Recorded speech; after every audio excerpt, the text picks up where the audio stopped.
In this video, I'm gonna share with you a realistic 5-step plan to get to 10K a month as a video editor. This isn't gonna be like any of the other videos online that's like, charge more. The advice in here is super practical. It's what I've done personally to make well over $1 million as a video editor. And I guarantee there's a few things you haven't heard before, so make sure to stay around all the way to the end of the video. So step number 1 is audit where you are. You need to be able to set yourself up for success. There's always something you can change, always something you can make better. And recently for me, I realized that I wasn't spending enough time in my office. I was actually dreading coming in here, and it wasn't because it looked like this.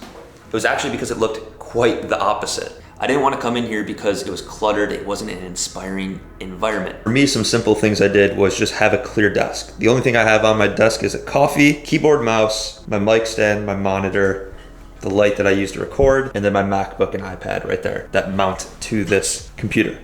I made the environment a little bit more inspiring with some books that I like to read, my awards, a little corner with a plant, and a chair. And for me, that was the realization that I needed. For some of us, that might just mean being more efficient as an editor. For others, it might mean having a deeper level of connection with your clients. It might even mean something as simple as getting projects done on time. So I'm gonna challenge you to do a quick audit of where you're lacking in your editing career. This is a crucial step because a lot of times it's easy to push off. Like, I knew I wasn't liking going to my office, but for some reason I wasn't doing anything about it. So it took me reflecting to actually go ahead and improve. So what I want you to do is quickly reflect on the areas you can improve on, and maybe even just take out a piece of paper and a pen and write down for 5 minutes of things you can improve on. Figure out which ones of those are the most important and should be changed as quickly as possible, and then go ahead and do that. Now, I know that step is a little simplistic, but the reason I started off with it is because it can be so impactful in your journey to making 10K as an editor. There might be things you're just ignoring. These next 4 are gonna become more and more important, but I needed to start off with that.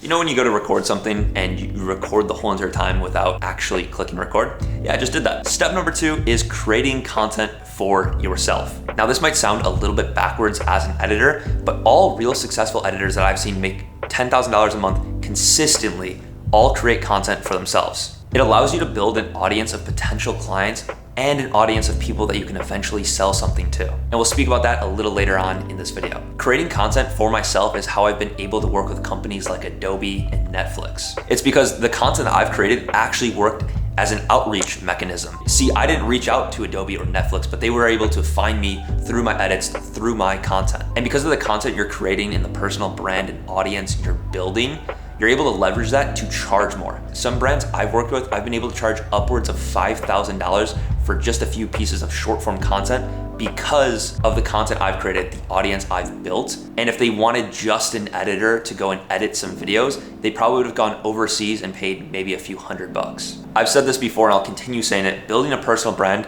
has hands down been the best decision I've ever made. A little bit of behind the scenes too. I just actually have this suction cup mounted for my camera. So it might have looked like I was on a tripod, but it's actually just to my window because I do have this apartment with a lot of natural light. So you can see there's windows all here and in my office as well. So I'm actually able to kind of use my whole apartment as a tripod with this little helpful suction cup. This is a slightly new implementation in my life here. Actually a gift from my mom for Christmas. Super nice because whenever you go anywhere, you need the phone wallet keys. So super, super helpful gift from my mom. Love you, Mom. Let's go. This is a pro tip too. You can see ever so slightly, my car's insanely dirty, but I wrapped it this brown color, and because of that, I almost never have to wash my car. Now, step number 3 is finding your corner of the internet. And you've probably heard people explain this as finding your niche, but the issue I see with finding your niche is it ends up pushing a lot of editors in a way where they try to find a niche that pays really well, and that might work great for a few months, maybe even a few years, but then you get burnt out and you're doing work that you actually end up hating. And that probably sounds pretty relatable because I think almost all editors go through that to some extent. There's been content that I've created that I had no interest whatsoever in creating because it was paying well. And in the short term, it's great because you get paid well, but in the long term, it's like I'm just boxing myself into a corner of content that I no longer want to make. So then how do you pick your corner of the internet? And what does that even mean? It's basically just finding out what you're interested in. And that might be kind of a deep kind of question, but at the end of the day, finding what you're interested in and creating what you're interested in is really gonna allow you to have longevity and in the long run make a lot more money. I'll talk about my journey a little bit. I started editing BMX videos because I was really interested in BMX videos. I got a few clients that way. I started editing Call of Duty videos because I was interested in Call of Duty. And I started editing music videos because I was super interested in music videos. And I always documented the journey every step of the way. And just recently, up until the music video thing, did I actually figure out how to make it work and make over $10,000 a month. And it wasn't until I started applying all 5 of the steps that I laid out for you guys in this video until I actually had success. It wasn't dependent on the niche, but it was depending on how I was treating my approach to making money as an editor. And I'm gonna make a wild assumption here, but you got into editing and creating because you wanted to document or share something you were interested in. So picking your corner of the internet allows you to do that. And the difference between picking a niche and picking a corner of your internet is picking a corner of your internet allows you to stack multiple things.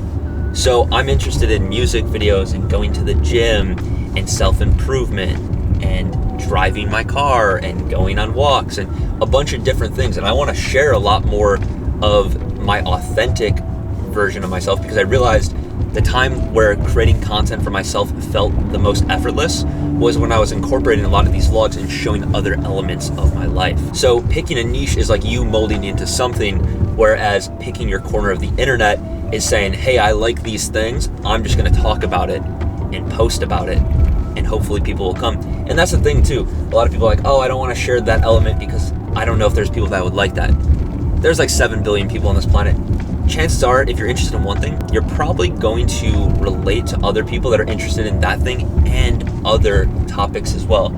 I know plenty of you guys are interested in self-development, going to the gym, becoming a better version of yourself, all the things that I just listed. And I see it in the comments all the time when I share that element of my life. People are like, whoa, that's so cool, I didn't know you did that. And people search for those things that make other people unique. So don't be afraid people aren't gonna listen. Just start talking and documenting what you're interested in and people will come.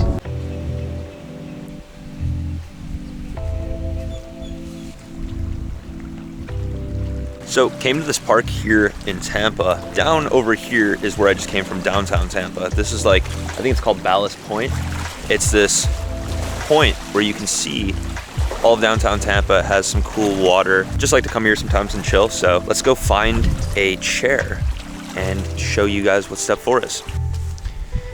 It's actually such a beautiful day here in Tampa. It's like 66 in January, kind of crazy. So now step 4 is sell what you're interested in. This might come as a surprise to a lot of you guys, but you can sell your video editing in form of a product. You've seen me do it with LUTs, overlays, presets, and even plugins. And I'll let you guys in on a secret. I've made well over $1 million just selling my editing presets and overlays without any clients. So how can you do that? Well, if you're creating content in that corner that we talked about earlier, this should come pretty naturally to you. So just take a zoom out. If you're really in the corner of the internet you're supposed to be in, you'll be good at what you edit because you care about it. You'll know all the editing trends and what's popular because you're just so tapped in the niche, in the corner, because it's just what you like. And you'll know all the struggles that editors go through creating that kind of content because you're one of them. So if you create something useful and helpful to you, you'll be creating something useful and helpful to many other editors.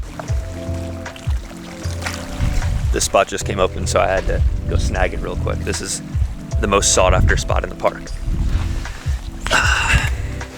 But if you create something that's actually authentic, you won't have to worry about creating the best product because you're going to make the best product. You won't have to worry about who to target to because you're gonna just be creating something for someone like you. A lot of editors and creatives get scared when money's introduced because it makes them feel like it has to be inauthentic, where if you do it in a way where it's just like what you actually enjoy, there's nothing wrong with making money off something you're good at. It's almost in a way less authentic to not make money off what you're interested in and just do editing work for some random client of something you're not really even super passionate about. You must be joking, how many men in the canton corporate? Schooling for me, I hear that. So step number 5 is learn new skills. With all the things I laid out in this video, there's a good chance that you're probably not doing a handful of them. If you are, that's amazing. But to do a lot of the things that I talk about in the video, you're gonna have to learn new skills, whether that be how to create content for yourself or how to create a digital product for your editing assets or how to create a website, that way you can sell them. There's going to be a lot of things in this journey that you're going to have to be willing to learn, but they will be well worth it. I'll leave a video down below in the description breaking down exactly how I've been able to make over $1 million as a video editor. It's a little bit more tactical, slightly more boring than this video, but super, super valuable. That's all I got for you guys in this one. Peace.